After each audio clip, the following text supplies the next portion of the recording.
জান্নাতি মানুষদেরকে এইভাবে ডাক দিবে, ইয়া আইয়াতুহান নাফসুল মুতমাইন্নাহ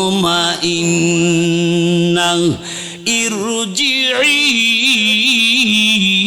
ইলা রাব্বিকি রাদিয়াতাম মারদিয়াহ ফাদখুলি ফি ইবাদি ওয়াদখুলি জান্নাতি। জোরে বলে আল্লাহু আকবার। আল্লাহ বলে নেককার বান্দাদের বন্ধু বানায়া এদের অন্তর্ভুক্ত হও আর আমার জান্নাতে প্রবেশ করো।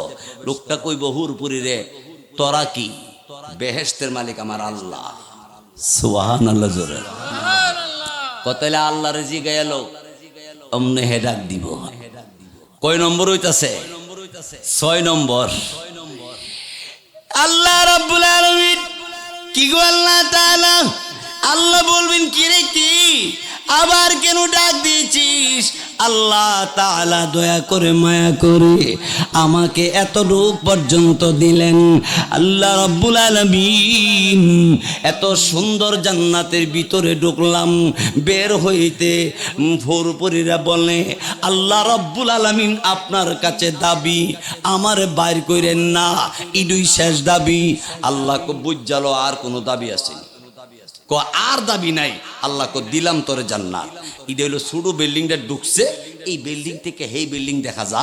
জান্নাতের দরওয়াজা একটা দরজা থেকে আর একটা দরওয়াজার কাছে যাইতে 40 বছর সময় লাগবে। ছোট না বড়? হ্যাঁ।